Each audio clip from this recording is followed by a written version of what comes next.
Selamat malam Sobat Atlantis. Kita malam ini malam ke-15 masih dalam rangkaian Laut Natuna Utara. Kita akan diskusi tentang tembok Cina di episode kedua.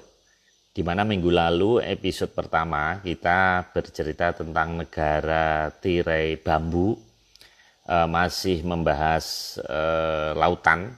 Jadi kenapa ada Cina daratan bukan Cina lautan, dan kemudian bukti-bukti di pesisir itu tidak ada peninggalan bendungan-bendungan dari. Nah, kemudian yang kedua ini, episode kedua ini kita akan membahas tembok Cina, namun bukan dari sisi lautnya, tapi dari sisi daratannya, yaitu episode Negeri Panda. Nah, di narasumber sudah Mas Agung udah join. Halo Mas Agung. Halo Pak. Ya Mas Agung, oke. Malam. Terima kasih, malam. Ini ada pertanyaan dari teman kita, namanya Mas Baraba Wildan. Ini dari MCB. MCB ini adalah komunitas yang baru kita kenal, namanya Milenial Cinta Budaya. Dan dia baru tahu ada komunitas Atlantis ini, ada pembicaraan ini. Jadi dia tidak mengikuti dari awal. Dia tanya tentang Candi Cetho, Mas. Nah, ceritakan sedikit saja sebelum masuk ke acara inti kita. Silakan, Mas. Oke, di Candi Cetho itu ada beberapa hal yang aneh memang. Tapi yang anehnya justru ada pada saat kita masuk. Karena pada saat kita masuk itu di sana ada patung mirip banget dengan patungnya orang Sumeria, tapi bukan pada posisi sedang memerintah, Pak. Pada posisi sedang bersujud dan seperti orang ketakutan. Jadi kelihatan dari mimik wajahnya itu. Jadi bisa dilihat di IG Live yang sebelumnya yang pernah kita ini pasti ada itu gambarannya. Gitu. Nah, di sini secara peradaban internasional dianggap bahwa bangsa Sumeria adalah bangsa yang pertama kali mengenal peradaban. Kalau bangsa Sumeria adalah bangsa yang pertama kali mengenal peradaban, maka seharusnya ya yang ada itu harusnya gambar orang Indonesia sedang bersujud di sana. Tapi yang ada ini orang Sumeria bersujud di Indonesia, bersujud di Candi Cetho.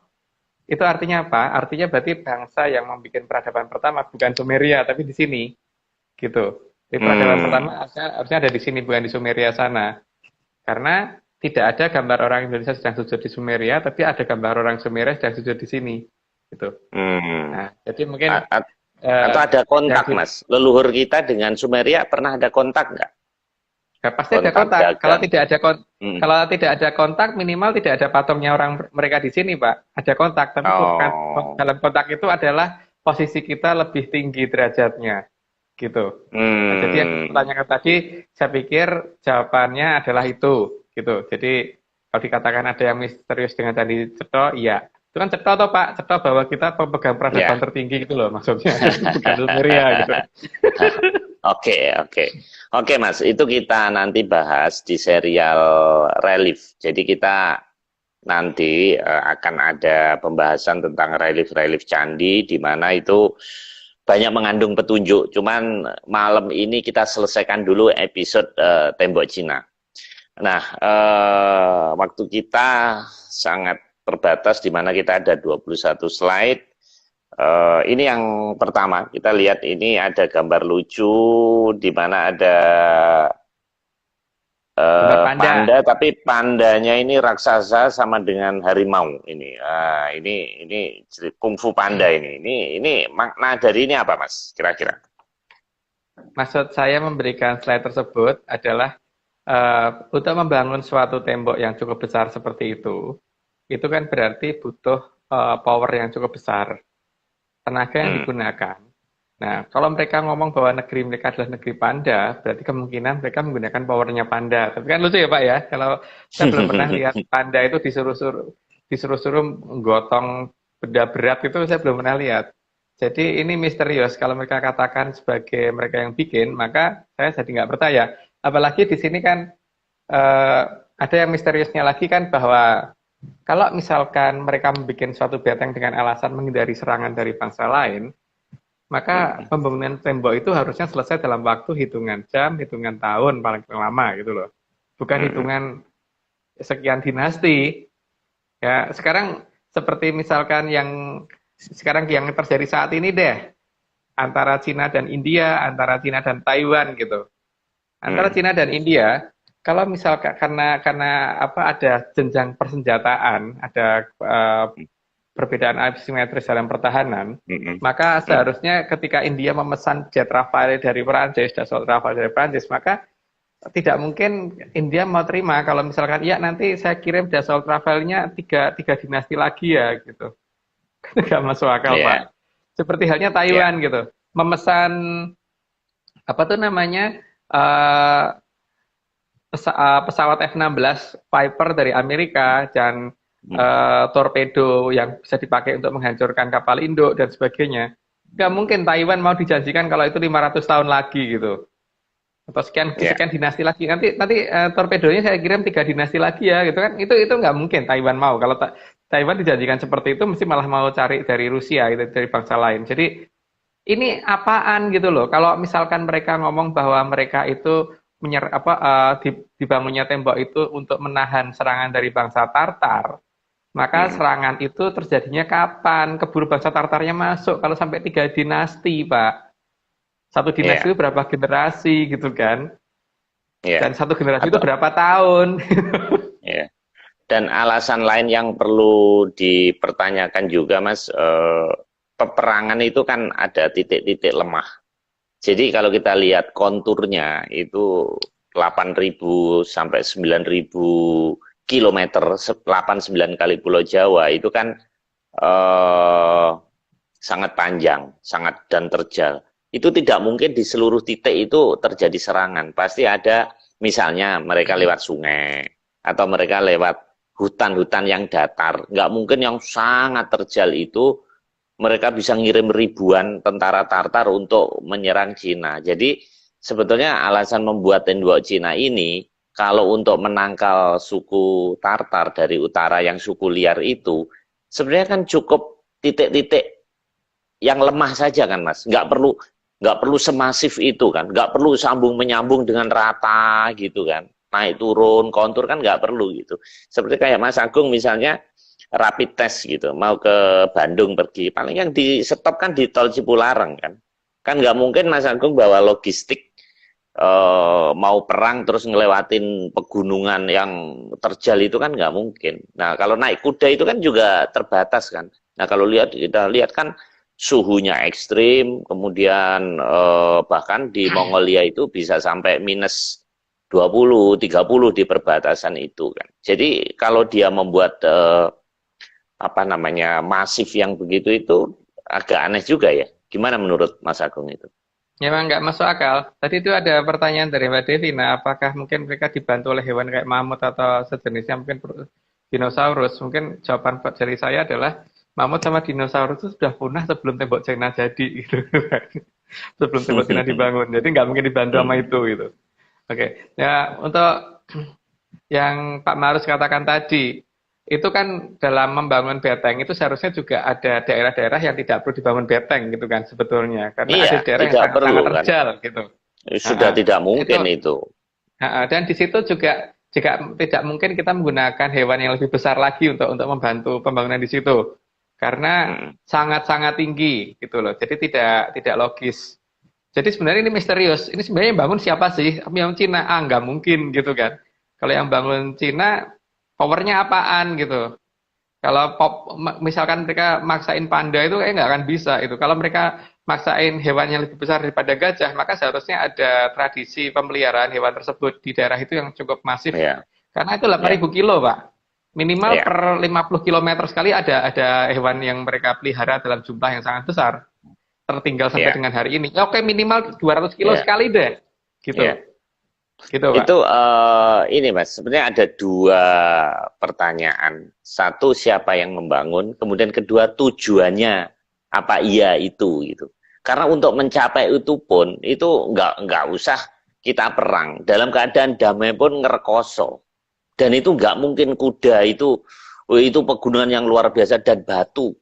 Bahkan nanti kita tunjukkan di slide berikutnya saya naik ke atas itu nggak kuat, kita pakai kereta gantung gitu, saking ekstrimnya gitu. Jadi nggak mungkin pakai teknologi tinggi pun nggak mungkin kecuali naik drone ya. Kecuali kalau musuhnya ini punya teknologi tinggi yang bisa apa namanya melayang sekian meter di atas tanah itu mungkin. Tapi kalau dengan kekuatan hewan pun itu gajah pun juga rekalso. Bagaimana membawa gajah naik ke atas misalnya, gitu, atau membawa apa mamut yang dewan raksasa untuk naik pun susah, Mas. Alamnya sangat terjal dan dinginnya luar biasa itu di situ. Ya, Oke, Mas, ini kita teruskan nanti. Oke, ini ada lucu-lucuan ini antara gajah dan panda. Ya, oke, cukup Pak gambarnya. Jadi kalau misalkan mereka menggunakan tenaganya panda untuk bikin tembok itu masih nggak masuk akal. Mereka menggunakan tenaga gajah pun sebenarnya mungkin hanya 10% yang bisa mereka lakukan dengan gajah kan. Dan ini sangat aneh. Karena apa? Kalau misalkan hewan terbesar yang saat ini tenaganya bisa digunakan untuk digunakan di zaman itu adalah gajah. Dan kalau misalkan mereka menggunakan tenaga gajah, maka gajah itu harusnya menjadi ya harusnya tidak cuma 1-2 ekor gajah, itu pasti digunakan bisa ribuan, bisa jutaan gajah yang digunakan. Dengan pembangunan yang segitu banyaknya gajah yang digunakan, maka seharusnya ada tradisi masyarakat di sana yang menjinakkan gajah di persekian kilometer seperti yang saya katakan tadi gitu. Karena kalau tiba-tiba nggak ada atau cuma jarang banget, itu berarti memang bukan mereka yang bangun itu. Seperti kasusnya ini, ya Pak Marius punya rumah, Pak Marius yang nyuruh bikin, tapi yang bangun bukan Pak Marius gitu kan, arsiteknya juga bukan Pak Marius. Tapi itu Pak Marius yang memberi perintah. Tapi kalau dalam hal ini, itu yang memberi perintah apakah orang Cina juga belum tentu. Terus untuk fungsinya untuk apa? Itu fungsinya apa harus, ya kalau fungsinya saya pikir gini Pak, ini ada suatu, misalkan Pak Marius punya 2 anak yang berantem mulu, maka satu-satunya cara mereka jangan tinggal satu kamar, dipisah kamar, gitu kan. Masih berantem terus, berarti pisah rumah kalau perlu gitu. Supaya mereka rukun dulu, kan biar kangen-kangenan gitu, paling tidak. Nah, jadi ini kan ada sebuah bangsa ini yang mungkin sama barbarnya ya, Cina sama bangsa apa saya kurang paham. Nah, ini ada peradaban lain nih yang tidak mau mereka bunuh-bunuhan, maka mereka batasi dengan beteng gitu kan. Ternyata posisi perangnya setelah ketahuan sekian dinasti mereka pindah ke daerah yang lain lagi, betengin lagi wilayah itu gitu. Terus ini lagi, betengin lagi. Jadi medan pertempurannya bisa berubah-ubah gitu ya. Ya, karena tapi tetap aja Mas, kalau yang bertempur manusia dengan manusia itu tidak mungkin. Itu area ya, bayangkan sekarang gunung lah. Gunung kita aja berapa Mas? Gunung Semeru ini misalnya menempati berapa ininya, apa namanya, diameter atau jari-jari diameternya. Ya artinya itu baru sekian pulau Jawa. Lah ini 8-9 kali pulau Jawa. Itu pegunungan semuanya. Jadi kalau yang perang itu manusia pun itu tidak mungkin. Paling ya hanya di titik-titik tertentu yang kayak bendungan itu kita tutup di beberapa titik. Misalnya kayak banjir lah Mas. Sekarang misalnya Jakarta banjir. Apakah bendungan itu dibuat mengelilingi Jakarta? Kan titik-titik terendah aja.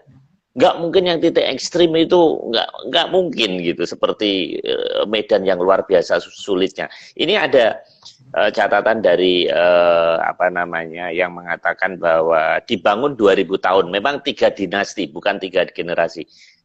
Kalau saya melihatnya justru saya tidak kagum dengan tembok Cinanya. Saya kagum dengan bangsa Tartarnya. Berarti kan luar biasa itu.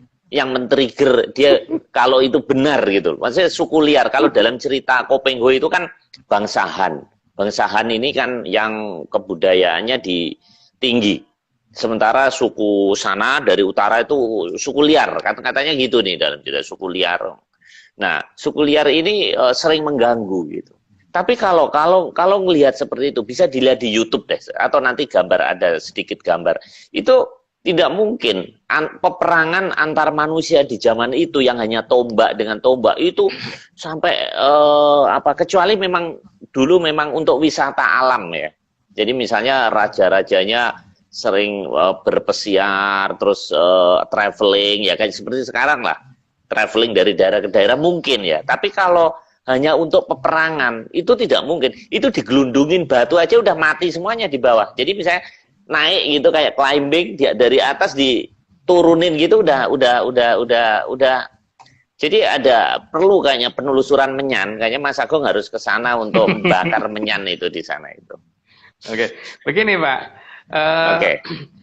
Itu kan memang daerahnya cukup tinggi sebagian besar dan seharusnya sangat terjal, sudah kayak beteng sendiri gitu kan sebenarnya tebing-tebingnya itu, tebing pegunungannya tersebut. Jadi memang ini ada peradaban lain. Jadi bukan peradaban yang kita kenal saat ini. Memang over dalam membuat pembatas tersebut gitu loh.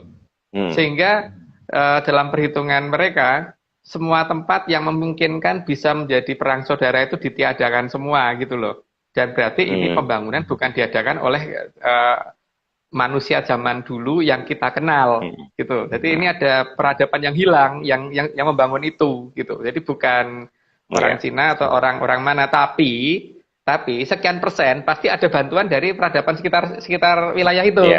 Nah, peradaban wilayah itu satu-satunya kemungkinan akan dibantu dengan peradaban yang memiliki cara untuk penjinakan gajah, gitu kan, Pak? Iya.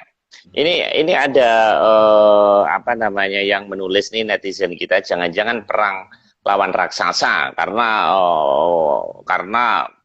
kok ada satu makhluk creature yang bisa naik pegunungan dengan kecepatan dan dengan kekuatan luar biasa. Memang di dalam mitologi atau dalam cerita-cerita mistis lain bahwa di situ Ya'juj Ma'juj itu di situ, bahkan mengaitkan Iskandar Zulkarnain dan sebagainya. Artinya apa? Artinya tembok Cina ini dikaitkan juga di cerita versi Timur Tengah itu juga ada Ya'juj Ma'juj itu kan satu ini ya, raksasa besar yang dikerangkeng itu, yang kelak katanya kalau lepas itu kiamat gitu kan ceritanya gitu. Ya artinya bukan sewajarnya manusia gitu. Dan dengan 2000 tahun itu kan luar biasa gitu. 2000 tahun ke belakang itu di sana sedang zamannya Nabi-Nabi Musa kan gitu kan. Zaman Nabi berarti itu terjadi satu huru-hara di sini gitu. Di mana itu gelap gitu. Gimana Mas itu, Mas? Saya tidak setuju dengan cerita itu ya, karena katanya di kerangkengnya dalam tembok besi kan, itu tidak ada unsur logam di situ dalam tembok Cina itu, Pak. Jadi itu pasti wilayah cerita yang lain, batas cerita yang lain. Cuman di wilayah sana yang ada itu Tartar sama Han yang perang mulu gitu, yang gebuk-gebukan mulu gitu, yang baku hantem mulu. Jadi ini ada peradaban lain yang tidak mau ada pembunuhan ada banyak korban di sini, maka dibatasi dengan tembok yang ukurannya bukan ukuran normal gitu loh. Jadi itu sudah mempersulit untuk kedua bangsa itu, baik dari Han nyerang ke Tatar atau dari Tatar nyerang ke Han gitu. Jadi ini itu ada peradaban lain ada yang berkomentar ini bahwa untuk memantau pergerakan orang dan hewan.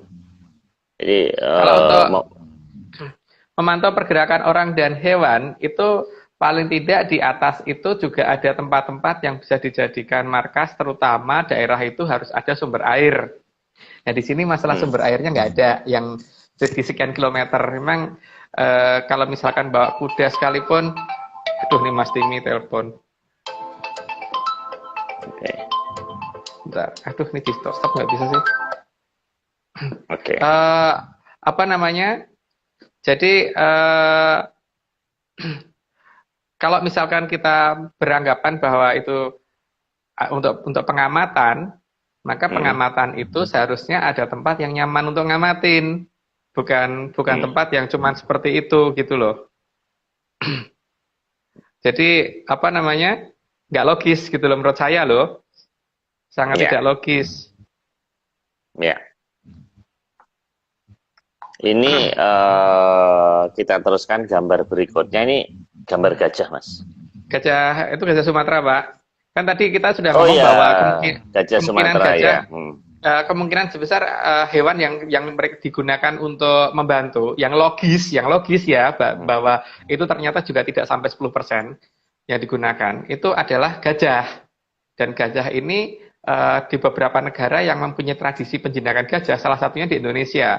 Ini adalah gajah Sumatera. Dan di kita juga mengenal yang namanya Patih Gajah Mada, gitu kan. Mahapatih Gajah Mada, Mahapatih Gajah Permodo. Ada 2 nama minimal yang dikenal. Terus di sini menunjukkan bahwa gajah itu merupakan sesuatu yang dulu pernah dijinakkan manusia di negara ini. Jadi kita punya peradaban yang pernah menjinakkan gajah. Nah, di Cina nggak ada ceritanya seperti itu, Pak. Gitu. Itu dari Sumatera. Jadi kan minimal kita sekarang mengetahui minimal ada kemungkinan bantuan dari negara kita, gitu, untuk membangun itu. Gitu. Gambar berikutnya, Pak. Oke. Gambar berikutnya ini seperti parade. Ya, itu di Thailand. Di Thailand, Mas. Ya. Ya, itu di Thailand. Nah, di Thailand berarti juga ada tradisi itu. Nah, kalau Cina ada tradisi seperti itu juga, berarti kita memang harus percaya mereka membangun tembok itu, gitu kan? Karena minimal hewan besar yang bisa digunakan tenaganya ya gajah. Dan di Thailand ada tradisi seperti itu. Jadi mungkin ada bantuan dari negara Thailand, negara Ayodhya. Maka di sana terkenal dengan adanya Prabu Maudoro. Kalau di sini kan Mahapatih Maudoro. Maudo itu gajah, Doro itu putih atau mada. Jadi Mahapatih Maudoro itu Mahapatih Gajah Mada yang dulu pernah ekspedisi Pamalayu ke wilayah Ayodhya di daerah Thailand gitu. Oke. Jadi ada bantuan dari negeri itu kemungkinan. Oke, lanjut Pak. Oke. Ini gajah lagi Sri Lanka ya, tapi ini, Mas. di Sri Lanka ya. Dan di Sri Lanka juga ada tradisi seperti itu. Jadi tradisi penjinakan gajah di Sri Lanka juga ada. Artinya di sini ada beberapa hal yang bisa dipakai untuk menjelaskan bahwa ada kemungkinan bantuan dari Sri Lanka juga. Jadi minimal sudah ada 3 negara yang layak dicurigai pernah membantu pembangunan tembok Cina. Walaupun itu tidak keseluruhan. Karena power yang digunakan logis ada gitu loh Pak. Jadi jelas bahwa ada tiga hal ini yang kemungkinan membantu. Tapi ada negara lain juga ternyata yang menjinakkan gajah di gambar berikutnya. Gitu. Oke, kita lihat gajah lagi, Mas. Mundur Pak, kurang jauh. Mundur. Ya, itu gajah di India kalau nggak salah. Ya. Jadi di India juga ada tradisi penjinakan gajah. Jadi di sini menunjukkan bahwa jadi yang saya maksud bukan penjinakan gajah yang langka-langka ya, jadi yang cukup banyak gitu dilakukan masyarakat gitu loh. Dan ini menunjukkan bahwa keakraban manusia dengan gajah di 4 negara ini ada. Sehingga kalau 4 negara ini mempunyai bangunan-bangunan yang cukup besar, itu jadi masuk akal pembangunannya. Tapi kalau misalkan Cina, itu dari mana gitu? Tenaga mereka apa? Memang pakai panda. Panda nggak mungkin toh.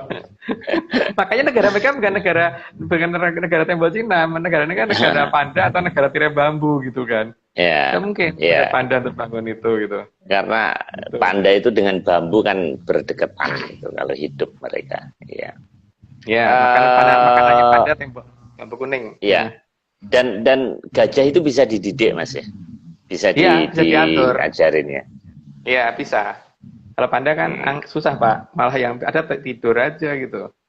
Iya. Oke, lanjut Pak. Gambar berikutnya ini gajah Thailand ini sepertinya. Ya, ini Mas. Di sini gajah ya, ini di Thailand juga. Cuman di sini ini ya menjelaskan sudah cukup Pak, sudah cukup gambarnya. Ya di sini kita menjelaskan bahwa gajah itu juga bukan hanya digunakan untuk pembangunan, tapi juga digunakan untuk armada tempur gitu loh, untuk pasukan perang. Jadi, gimana Pak? Saya jadi ingat, jadi cerita Alexander the Great, Iskandar yang Agung itu kan kalahnya di India dengan pasukan gajah. Jadi waktu itu dia berperang dengan tekniknya yang mutakhir, jadi barisan-barisannya itu barisan paling depan itu dia membawa tumbak, kemudian yang belakang tuh tumbaknya ke atas, yang depan nih ke arah musuh. Kemudian ini berlapis. Jadi kalau ini pasukannya jatuh, ini baru begini, baru begini. Nah, ternyata itu hancurnya dengan gajah di India itu. Nah, dengan kekuatan gajah, artinya memang gajah ini bisa untuk perang ya, Mas ya. Kalau kita lihat di Ya, gambar berikutnya juga sepertinya kayak ini apa lagi perang juga ini. Ya, itu untuk Ada pasukan senjata kan, untuk pasukan juga. Tapi pasukan ini ya. juga digunakan untuk membawa barang dan sebagainya itu bisa itu loh gajah. Hmm. Jadi penjinakan gajah dan penggunaan gajah secara betul itu bukan di Cina yang ada, tapi di Hmm. negara-negara yang saya sebut tadi, ada di Indonesia, ada di Thailand, ada di Sri Lanka, ada di India. Hmm. Itu aja ya tadi ya. Lupa. Pokoknya tadi yang saya sebut tadi yang ada di Hmm. situlah. Nah, jadi kalau negara itu yang membangun tembok Cina itu jadi masuk akal. Jadi kalau Cina cuma ngeklaim, lah itu memang mereka bisanya sejak dulu seperti itu.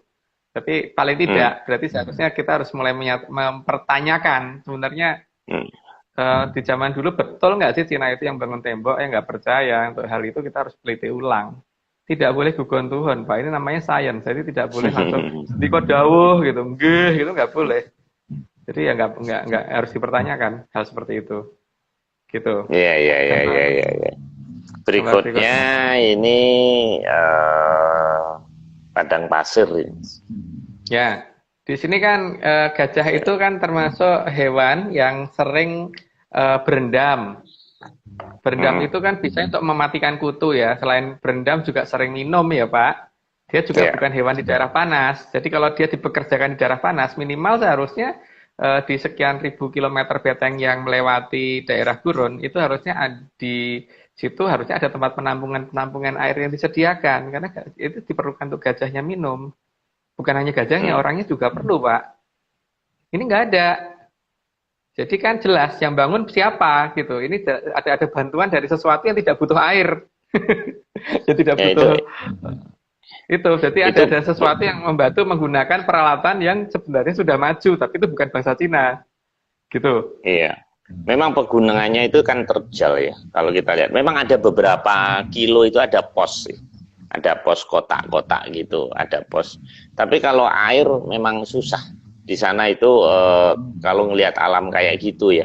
Kalau toh ada itu mungkin di bagaimana ngangkutnya ya, mungkin di titik sejauh yang saya lihat itu saya kalau sumber air seperti itu kelihatannya susah karena kan dia daerah kering, dingin dan beda dengan pegunungan kita ya. Pegunungan kita kan banyak airnya. Kalau itu saya Ya. rasa untuk pasukan dan berapa ribu pasukan gitu. Kalau memang itu berperang itu memang perlu mobilisasi logistik yang luar biasa memang. Ya, artinya di sini berarti itu tembok dibangun oleh suatu peradaban misterius dan itu pasti bukan orang Cina. Satu itu ya Pak ya. Terus yang kedua, peradaban misterius ini berarti mempunyai suatu teknik untuk membawa logistik yang tidak diketahui oleh zaman sekarang. Yang ketiga, berarti mereka juga menggunakan peralatan-peralatan modern di zaman yang tidak bisa kita duga itu peralatannya apa. Memang gajah digunakan, tapi tidak di semua lini, tidak di semua wilayah gitu. Tapi paling hanya sekitar maksimum sih 10% seharusnya yang dibangun pakai gajah, yang lainnya enggak. Gitu. Oke. Ini kandang Mas, kandang gajah. Ya. Ya gajah kan juga perlu istirahat kan Pak. Jadi Ya. kalau misalkan dipakai untuk membangun, itu kan dia harusnya pakai sistem safe. Jadi tidak bisa dipekerjakan terus. Bahkan mesin pun kalau dipekerjakan terus-menerus tanpa henti itu juga akan macet, akan rusak. Ini makhluk hidup, butuh istirahat, butuh makan. Tidak mungkin dia disuruh kerja mulu angkut-angkut terus gitu. Usia gajah itu berapa tahun ya kira-kira ya? Waduh, lah itu. Ada 100 tahun nggak ya? Sekalian saya nggak nyampe 100 ya. Kalau misalnya usia gajah itu 100 tahun aja, kalau 2000 tahun itu berarti perlu 20 keturunan gajah ya. Itu dan itu tidak mungkin gajah kecil langsung bisa gitu maksudnya. Maksudnya overlappingnya itu harus gajah yang sudah ABG kan, yang sudah jadi masa nggak bisa gajah terus 0 gitu. Jadi mungkin bisa 20 kali 2 anggap ya 40, 50 generasi gajah dalam 2000 tahun ya. Itu kan peternakan yang luar biasa kalau pakai itu gitu loh, kalau seandainya teorinya seperti itu. Makanya harusnya sekian kilometer sekali kan harusnya ada peternakan gajahnya toh Pak? Paling tidak. Dan minimal berarti harus ada kandangnya kan? Selain kandang harus ada tempat pakannya dan tempat minumnya, tempat mandinya, tempat berkubangnya. Itu harus ada semua. Ya. Kalau Tapi enggak kalau nggak dalam bisa. dalam dalam sejarah pakem yang kita pelajarin kan itu kan perbudakan manusia, Mas. Itu. Emang Jadi manusia cukup kuat membawa batu segitu banyaknya untuk naik ke atas. Kalau untuk menggeser ke samping masih mungkin. Untuk naikin ke ya. atas itu, Pak, nggak Hmm. mungkin. Gitu. Oke, Mas. Ini berikutnya ini ada apa nih? Keakraban manusia dengan gajah nih sepertinya. Ya, itu apa namanya, ada di beberapa wilayah di daerah yang saya sebut tadi, itu manusia sangat Hmm. akrab dengan gajah, sehingga gajah itu bisa dinaikin, bahkan bukan oleh pasukan, oleh rakyat biasa itu, Pak. Bukan oleh tentara, bukan oleh ahli dan sebagainya, itu oleh rakyat biasa. Hmm. Artinya kalau memang di Cina waktu itu masih penggunaan gajah dalam pembangunan tembok, maka Hmm. seharusnya ada banyak seperti itu di Cina. Jadi ya logikanya kalau sekarang karena kita di zaman ini untuk kendaraan itu kebanyakan orang pakai motor dan mobil, maka hampir tiap rumah Hmm. ada motor dan mobil gitu kan. Nah, kalau zaman Hmm. dulu adanya kendaraan adalah kuda, maka zaman dulu banyak rumah yang menggunakan kuda.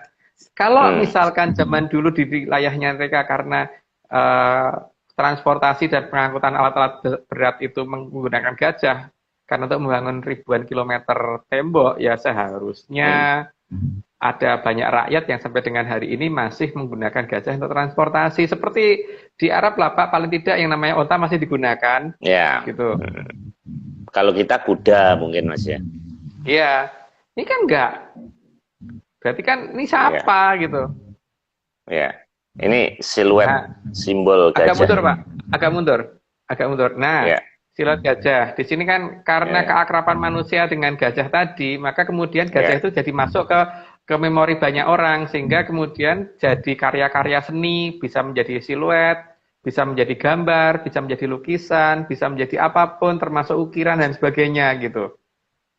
Ya. Tapi kan di Cina tidak seperti itu. Ya seperti itu justru Thailand, India dan negara kita gitu. Ya. Ini souvenir nih dijadiin. Ya, salah satunya Nah, dijadiin souvenir, souvenir seperti itu. ya. Itu kan karena keakraban kita dengan gajahnya itu, Pak. Jadi kan jelas Ya. bahwa mereka tidak ada keakraban itu. Mereka souvenirnya emang apa? Memang teh doang kan, Pak, kalau nggak salah kalau pergi ke Cina. Atau apa? Pak Maris pas ke Cina dikasih souvenir apa waktu di Forbidden City? eh Enggak, mereka itu kan kebudayaan. Jadi gini, memang kita kalau bahas Cina ya, itu atau negara lain lah, Korea atau Jepang, itu tiap traveling itu mereka introduce apa namanya UKM atau kelebihan lokal. Jadi yang bisa ada nilainya. Jadi misalnya ditunjukin cara minum teh, dan teh itu macam-macam. Ada yang bisa nyemprot, ada muncrat, terus ada yang kecil gitu dimasukin gitu bisa-bisa mekar gitu. Jadi apa namanya gelas tuh jadi penuh, terus kemudian bau-baunya, terus ada cara menuangkannya juga dengan macam-macam gitu. Jadi mereka kalau kita turis ke sana itu lebih banyak mengeksplor apa ya industri kreatifnya gitu, Mas. Jadi bukan historinya itu, karena di sana saya jarang menjumpai relief ya. Hampir-hampir tidak ada, baik di Forbidden City maupun di tempat-tempat lain, dan di kota kunonya pun itu, di kota tuanya pun itu petunjuk relief itu sangat kurang. Jadi ya yang dia ceritakan adalah seni. Mereka lebih ke seninya, kemudian katanya sih kuno, tapi informasi apa namanya yang berupa seperti kayak candi yang dipahat itu kita nggak menemukan. Ya itu nggak tahu, kita cuma seminggu sih ya, nggak seluruh daratan Cina ya itu. Nah ini gambar berikutnya apa ini, Dewa Mundur sedikit. Dana ini Mundur. Nah, ya. Bathara Gana kalau di Indonesia, Pak. Jadi di Jawa itu ya, saya bukan ngomong Indonesia, di Jawa. Ya. Karena Oh, tidak di semua wilayah ini Indonesia mengenal itu. hidungnya Bathara pakai itu Gana, ya, pakai hidungnya belalai ya, Mas ya. ya, Bathara Gana digambarkan sebagai salah satu putra dari Bathara Guru yang berwujud kepala gajah gitu. Hmm. Nah, makanya di sini dulu pernah ada namanya kerajaan Hastinapura. Hasti itu kan gajah. Nah, kalau diklaim di India itu cuman cerita Mahabharata, cuman Mahabharata saja. Tapi kalau di kita itu cerita Mahabharata itu ada di zaman Kolobroto, Kala Purwo dan sampai Kala Broto. Dan di atas itu masih ada zaman kerajaan-kerajaan yang lain, dan di bawah itu masih ada zaman-zaman kerajaan yang lain. Dan kalau berdasarkan serat-serat kuno, maka zaman sekarang dikatakan sebagai zaman Kolobendu. Jadi urutannya kan pernah saya sebutkan waktu itu di live yang keberapa gitu.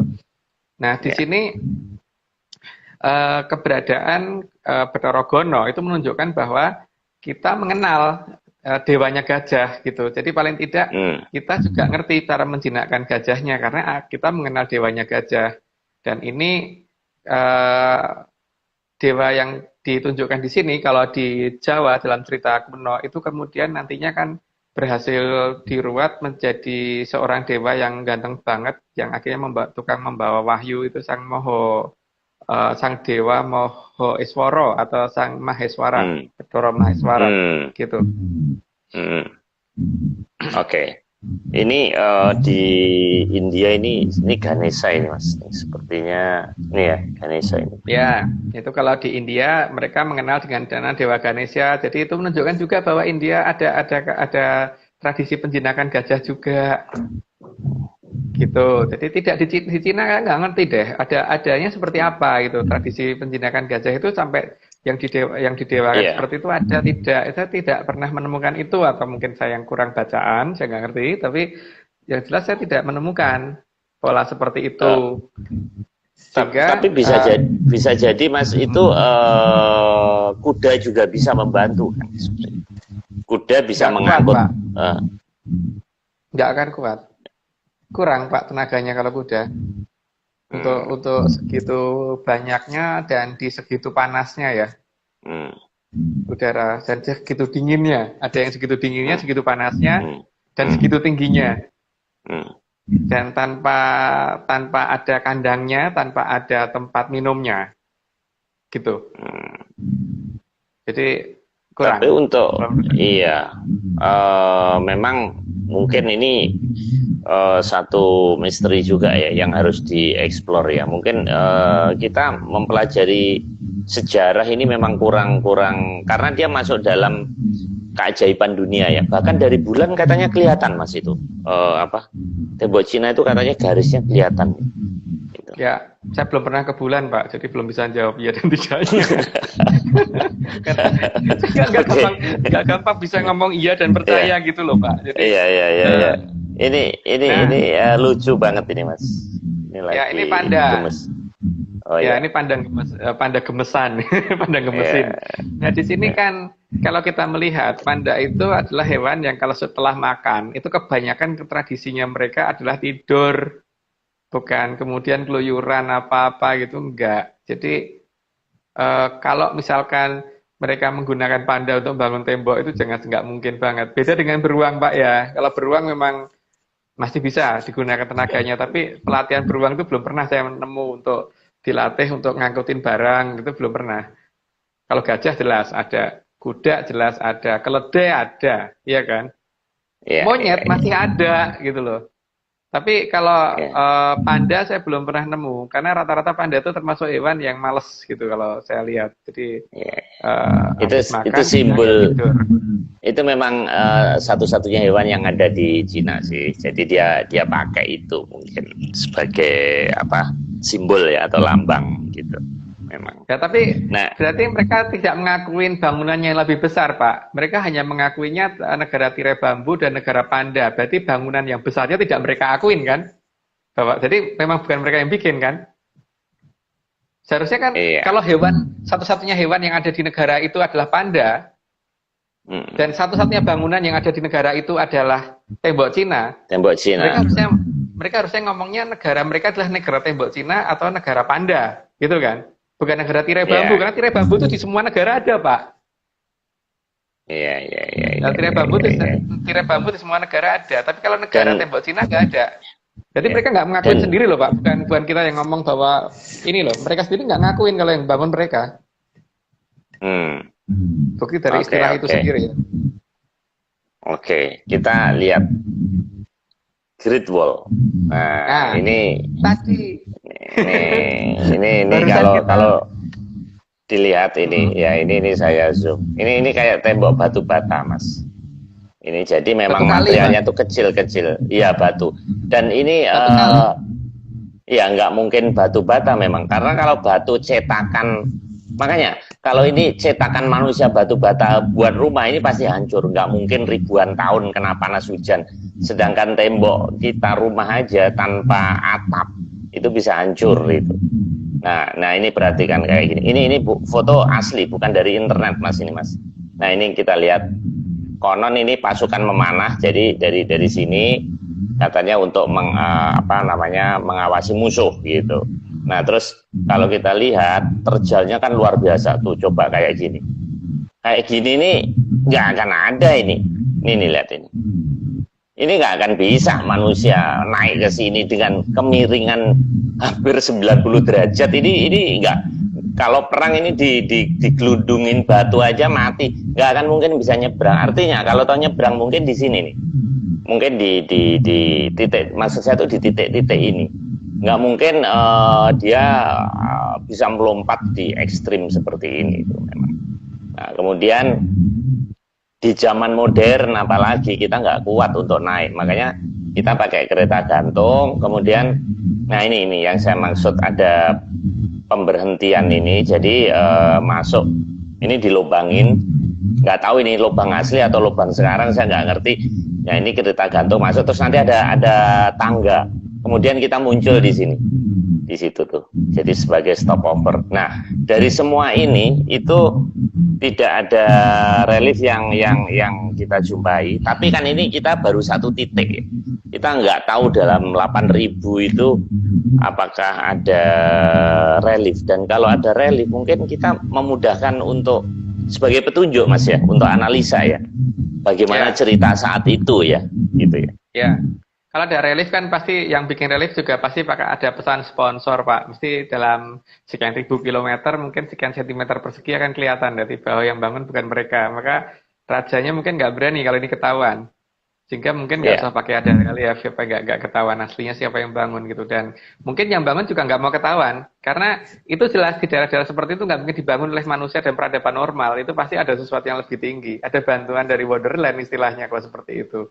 Cuman di sini juga apa namanya, kalau misalkan pasukan sebanyak apa ya, sebanyak 8 kali Pulau Jawa itu harus juga punya logistik yang cukup. Memang mereka pada posisi yang sangat menguntungkan, pada posisi di atas, tapi kalau mereka kelaparan juga mereka nggak bisa perang, Pak. Jadi mereka juga butuh logistik, minimal minuman itu harus ada, makanan itu harus ada gitu, dan makanan itu pasti juga harus ada tempat masak, harus ada suplai gudang dan sebagainya. Lah kotak-kotak yang mereka sediakan tadi tidak cukup untuk mengadakan itu untuk sekian ratus kilometernya aja gitu loh. Dan suplai makanannya bagaimana caranya bawa gitu loh, sekian ribu kilometer ini bagaimana, dan drop-dropannya bagaimana, itu nggak ada penjelasan. Artinya yang menggunakan beteng tersebut juga bukan orang Cina pasti. Ini ada pihak yang untuk menengah itu. Iya. Kita bikin tol Jawa ini merdeka 75 tahun aja baru bisa bikin tol mas. Kok dia bisa bikin tempat yang terjal? Kalau saya bilang itu kayak jalan tol itu, karena lebar sekali itu di tengah itu. Itu kelihatannya kecil tapi di tengahnya itu persis kayak jalan tol, lebar sekali. Mau mobil mau simpangan pun juga bisa gitu. Itu berarti kan peradaban mereka saat itu sudah bisa mengerahkan masif seperti itu mas. Jadi makanya itu tadi saya kagumnya justru suku Tartar gitu, bukan dulu Cina. Kok bisa dia bisa men-trigger menjadi musuh yang ditakutin gitu. Itu gimana Mas Agung? Itu masuk akal nggak? Ya, kalau saya menurut saya dua-duanya ini memang bangsa yang aneh itu. Jadi memang bangsa yang berantem mulu itu, dua-duanya ini baku hantam terus. Ini yang men-trigger suatu peradaban lain. Jadi kayak gini Pak, ada dua negara yang berperang terus, maka PBB turun tangan untuk menjadi penengah di situ gitu loh. Oke Mas. Ini ada PBB-nya. Jadi gini Mas, kajian Atlantis ini kan selalu mainstream, anti mainstream gitu. Nah, coba nanti setelah COVID, Mas Agung cari tiket murah ke sana, gitu. Coba bakar menyan ke sana sama Mas Timi, itu di sana bisa ngelihat apa, gitu. Jadi kita bukan penulisan karena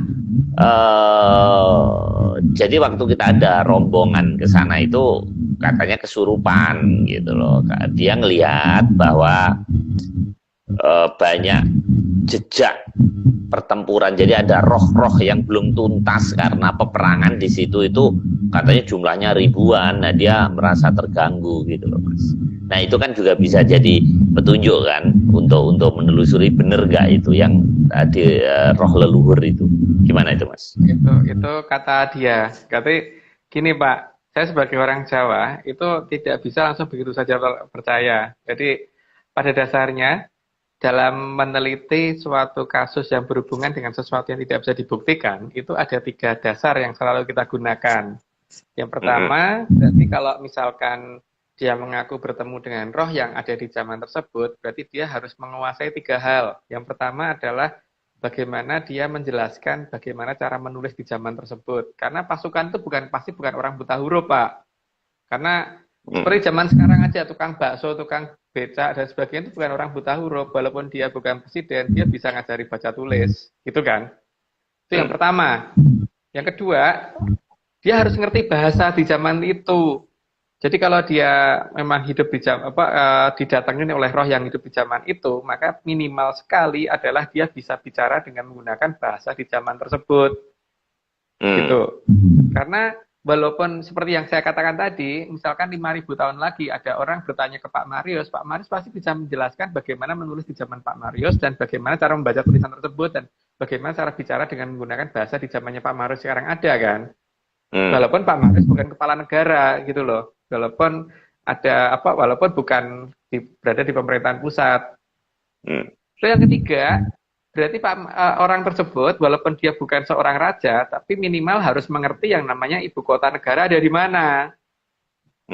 Nggak mungkin kalau misalkan seperti Pak Marius 5.000 tahun lagi kan sudah bukan manusia. Tapi kalau ditanya, Pak, yang Marius itu, misalnya Pak Marius datang nih, yang Marius. Zaman Pak Marius dulu istana negara ada di mana? Pak Marius pasti akan ngomong istana negara ada di dekat Gambir, Jakarta. Pasti begitu, nggak akan ngomong ada di dasar laut. Gitu kan, Pak. Nggak akan ngomong ada di selat mana gitu, nggak mungkin. Karena memang Pak Marius hidup di zaman itu dan Pak Marius pasti bisa nunjukin bukti-buktinya apa, jejaknya apa. Kalau misalkan ditimbun sengaja atau tertimbunnya berapa meternya bisa jelasin. Kalau gitu, penelusuran lewat leluhur itu terus leluhur kita datang itu nggak takut, Mas? Kok saya takut ya? Gimana ya itu? Cara menghilangkan ketakutan itu gimana? Nah ini yang sebenarnya saya tuh agak heran dengan kondisi zaman sekarang, Pak ya. Karena di zaman saya dulu ketika masih kecil, saya itu kan karena nggak punya mainan sehingga kita akrab dengan makhluk-makhluk seperti itu. Terutama yang di bawah tataran orang. Karena apa? Makhluk yang di bawah tataran manusia itu kan gunanya untuk mainan.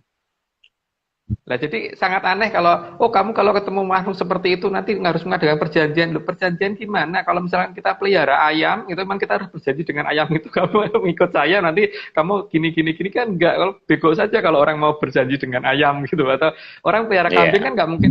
Berarti dia mau ikut kita atau enggak, itu kita serah kita. Kita mau bikin dia senang, mau kita tendangin, mau kita bunuh, mau kita bikin dia kasih makan terus, itu kita.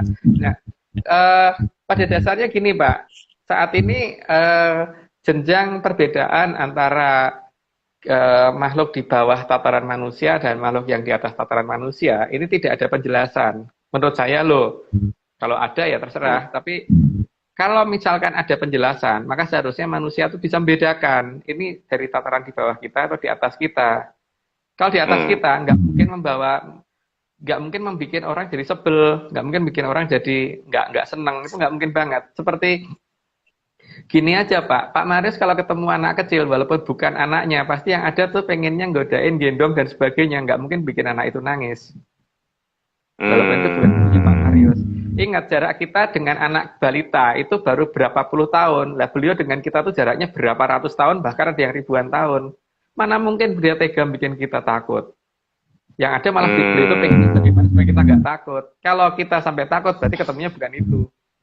Iya. Memang gini, Mas ya, di dalam cerita-cerita karena ini bahasanya kan Cina itu. Dalam cerita-cerita silat, komik-komik silat itu pesilat sehebat apapun, dia akan takut dengan roh, dengan setan. Tapi dia tidak takut dengan pesilat yang lebih pinter. Tapi herannya tidak pernah ada cerita pesilat yang mati karena ditakutin oleh roh gitu. Yang bisa bunuh ya lawannya itu gitu. Tapi anehnya orang lebih takut dengan roh itu gitu. Padahal roh itu tidak ada pernah cerita roh bisa membunuh manusia gitu.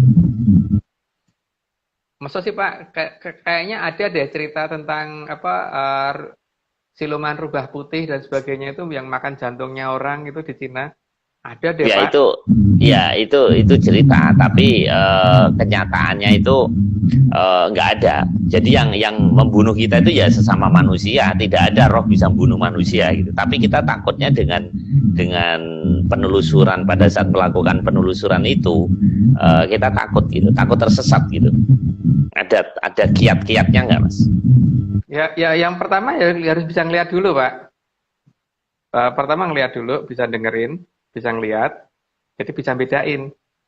Minimal kalau kita mau pelihara hewan, itu kan kita harus bisa ngeliat dulu yang kita pelihara itu misalkan burung lovebird atau ular naga gitu kan.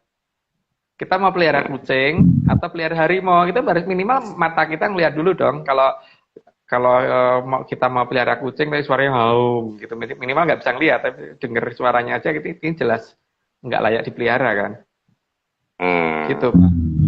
Nah, tapi kan ketika kondisi zaman sekarang ini, ketika cara melihat ini dianggap sebagai suatu hal yang jadi aneh, karena saya hanya ngomong masalah peradaban di Jawa Pak ya, tidak mau ngomong masalah yang berhubungan dengan agama. Jadi kalau di Jawa ini kebanyakan ajaran kita dirubah, digeser menjadi ajaran-ajaran yang sifatnya membuat orang jadi baik tapi tidak sakti. Karena banyak hal yang diselewengkan, dari seperti misalkan mantra itu kan sandi atau password. Mantra itu tidak harus diartikan, karena sandi atau password itu kan kadang-kadang nggak ada artinya. Itu yang pertama. Terus yang kedua, proses berpuasa dan sebagainya itu juga beda. Di Jawa nggak begitu gitu. Saya ngomong cara orang Jawa loh ya, jadi jangan dibandingkan dengan agama. Kalau di Jawa kan, kalau orang berpuasa itu tujuannya adalah supaya bagaimana merasakan waktu melambat, sehingga beberapa hal yang belum sempat terlihat sama orang lain terlihat sama kita. Karena ketika kita berpuasa kan waktu itu berjalan melambat. Ketika kita berjalan melambat, berarti kan jumlah gambar per detik yang kita lihat lebih banyak daripada orang normal. Ketika jumlah gambar per detik lebih banyak daripada orang normal, maka sesuatu hal yang belum sempat terlihat orang normal terlihat sama kita. Sesuatu hal yang belum sempat terdengar orang lain terdengar sama kita, gitu kan. Seharusnya begitu. Tapi kan masalahnya ini diganti menjadi sesuatu hal yang lain gitu. Jadi, tapi ini bukan agama. Itu topik lain, itu nanti tersendiri. Nah ini alat pemotong batu ini Mas. Ya. Nah batu segede-gede itu kan tidak mungkin muncul di alam dalam bentuk sudah seperti itu kan Pak. Berarti itu kan bentuk batu harus dibentuk. Kalau batu harus dibentuk, itu harus ada alat pemotongnya. Dan alat pemotong batu yang paling baik itu yang ada kandungan intannya, kan intan hitam terutama yang digunakan untuk blade-nya, bagian yang pemotongnya yang paling tajam gitu. Iya. Nah, di Cina alatnya apa gitu yang dipakai untuk motong? Nah, kalau ini bikinan Cina ini Mas. Ya, ini Weichai. Ya, jadi alat berat itu, baik itu Volvo, Caterpillar, semuanya itu sekarang bikinan Cina Mas. Jadi Mas Agung salah kalau Cina nggak bisa bikin alat berat. Dia bisa ngangkat batu, bisa bikin jembatan, ada. Tapi sekarang kan Pak, nggak dulu. Iya. Dulu. Pertanyaan kita kan sekian ribu tahun yang lalu, bukan sekian tahun yang lalu Pak. Jadi tetap nggak bisa gitu. Itu peralatan berat yang seperti itu yang digunakan untuk ngangkat. Nah, Jadi yang saya pernah itu peralatan untuk ngangkat ke atas gitu, bukan peralatan iya. mendorong ke samping. Mas Agung Nah, itu juga salah. Ini juga bikinan Cina, ini made in Cina. Lihat itu ada tulisannya. Jadi Mas Agung salah kalau Cina nggak punya peralatan. Ini ada ini suap made in Cina, ada murah lagi. Dia. memang saya tulis, memang saya taruh di situ peralatan yang buatan Cina, tapi kan itu peralatan Cina yang istilahnya baru abad-abad sekarang gitu. Jadi kemana aja mereka abad-abad yang lalu gitu loh, di sekian juta, sekian ribu tahun yang lalu ya pada saat katanya bangun tembok itu. Karena selain alat pemotong, selain alat angkat, itu juga perlu perkakas ringan, Pak. Perkakas ringannya itu juga dari apa? Itu juga mereka nggak pernah bisa jelasin. Jadi perlu ada penelitian ulang siapa yang bangun tembok Cina. Itu harusnya PBB turun tangan sekarang. Jadi Oke, Mas. Dan kira-kira kenapa tembok Cina itu harus di Cina? The Great Wall itu mesti harus di sana. Kenapa kira-kira kan di Amerika Selatan juga ada kan suku liar segala. Kenapa mesti harus di sana sih? Kan ada juga peperangan antar suku itu kan di mana-mana gitu. Memang, tapi yang dalam skala masif yang tukang batu hantam berarti sana, Pak. Kan ini menyangkut masalah prioritas. Masalah prioritas, dan berarti posisi Wonderland tersebut itu ada di mana, itu yang terdekat dengan Wonderland. Makanya kan ini kita mampu membahas tentang Atlantis karena di situ kita kan nggak cuma masalah pengasuh Atlantis. Ini juga bikinan Cina loh Mas ini. Ini juga made in China ini. Kita nggak